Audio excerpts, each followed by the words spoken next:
Kemarahan yang membawa kepada dosa. Tadi firman Tuhan katakan kita tidak boleh marah sampai matahari terbenam. Ada kemarahan yang dianggap buruk adalah kemarahan yang tidak terkendali, berlebihan, diekspresikan dengan cara yang berbahaya bagi diri sendiri dan orang lain. Kemarahan tersebut membuat orang sulit untuk membuat keputusan yang rasional. Makanya ketika marah itu jangan bikin keputusan. Dan bahkan dapat berdampak buruk pada kesehatan. Ada orang yang saking marahnya sampai jantungan. Saking marahnya sampai darah tinggi. Amsal 29 ayat 22 bilang gini. Si pemarah menimbulkan pertengkaran. Dan orang yang lekas gusar banyak pelanggarannya. Satu hari saya pernah ngantri di sebuah tempat. Tiba-tiba ada orang yang marah-marah di antrian belakang dan memaki-maki petugas yang ada. Membuat semua orang yang ngantri jadi melihat ke arah orang ini. Nah, menurut saya orang pemarah ini betul seperti firman Tuhan menimbulkan pertengkaran. Orang yang pemarah gak sabaran, disuruh antri gak mau. Orang yang pemarah selalu menimbulkan pertengkaran. Orang yang lekas gusar itu pasti banyak bikin kesalahan. Nah, ketika dia teriak-teriak marah-marah, sebenarnya dia sedang mempermalukan dirinya sendiri. Oleh karena itu janganlah jadi orang yang suka lekas marah. Kesalahan kita yang berikutnya ketika marah adalah kita harusnya tidak boleh menyimpan amarah. Mazmur 37 ayat 8 berkata gini, berhentilah marah dan tinggalkanlah panas hati. Jangan marah, itu hanya membawa kepada kejahatan. Boleh gak sih orang marah? Boleh, tapi untuk tujuan mendidik, tujuan yang baik. Ada hal-hal yang perlu kita marah, tapi kita tidak boleh menyimpan kemarahan. Makanya firman Tuhan katakan jangan marah sampai matahari terbenam. Artinya dipendam, jadi dendam, menyimpan amarah dalam hati. Berhenti marah, karena kalau kita simpan kemarahan itu akan membawa kita kepada kejahatan. Pengkhotbah 7 ayat 9 gini, janganlah lekas-lekas marah dalam hati, karena amarah menetap dalam dada orang bodoh. Kalau Anda tidak mau jadi orang bodoh, jangan lekas marah dan jangan sampai simpan amarah. Amarah yang dipendam akan membawa kepada kejahatan. Ingat kejadian Kain dan Habel dalam Kejadian 4 ayat yang kelima, ketika Kain dan korban persembahannya tidak diindahkan Tuhan, hati Kain menjadi panas dan muram. Kejadian 4 ayat 6 berkata begini, firman Tuhan kepada Kain, mengapa hatimu panas dan mukamu muram? Apakah mukamu tidak akan berseri jika engkau berbuat baik? Tetapi jika engkau tidak berbuat baik, dosa sudah mengintip di depan pintu. Ia sangat menggoda engkau, tetapi engkau harus berkuasa atasnya. Kata Kain kepada Habel adiknya, marilah kita pergi ke padang. Ketika mereka ada di padang, tiba-tiba Kain memukul Habel adiknya itu, lalu membunuh dia. Terbukti dalam firman Tuhan, amarah yang dipendam akan membawa kepada kejahatan. Dan Tuhan memberi nasihat kepada Kain yang menjadi nasihat bagi kita hari ini. Bagaimana kita bisa bebas dari memendam amarah? Bagaimana mengendalikan kemarahan kita? Belajar menguasai emosi kita. Belajar menguasai diri. Galatia 5 ayat 22 tentang buah roh, salah satunya adalah kesabaran dan penguasaan diri. Kita harus belajar sabar, mengendalikan emosi kita. Kemampuan untuk menguasai diri semarah apapun. Amsal 16 ayat 32. Orang yang sabar melebihi seorang pahlawan. Orang yang menguasai dirinya melebihi orang yang merebut kota. Ketika kita belajar menguasai diri, pikirkan konsekuensi yang bisa terjadi kalau kita membiarkan amarah kita meledak. Pikir panjang. Seringkali kita gegabah, salah bicara. Kita gegabah membuat keputusan. Makanya saya sering bilang, jangan bikin keputusan saat kamu sedang marah. Kalau kita marah, cara menguasai diri gini, tenangkan diri kita. Menjauh dari orang yang membuat kita marah. Daripada kita tetap ada di situ, kita lebih baik menjauh. Kita harus berusaha menenangkan diri. Berbagai cara yang berbeda bisa ditempuh untuk menenangkan diri. Bukan untuk melampiaskan kemarahan, tapi untuk menenangkan diri. Daripada kita menyesal karena kata-kata yang kita lepaskan tidak bisa ditarik kembali. Mazmur 4 ayat 4 berkata gini, biarlah kamu marah,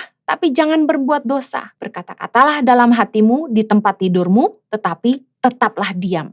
Jangan sampai ketika bertengkar sama pacar, main teriak, putus saja. Habis itu kita nyesal, nangis. Dalam pernikahan juga sama. Ketika hati sedang marah, jangan gegabah bilang, cerai aja. Emangnya cari gantinya murah? Emang cari gantinya mudah? Tidak murah dan tidak mudah kan menikah. Kita harus jaga emosi kita. Kita harus belajar menguasai diri. Kendalikan emosi Anda.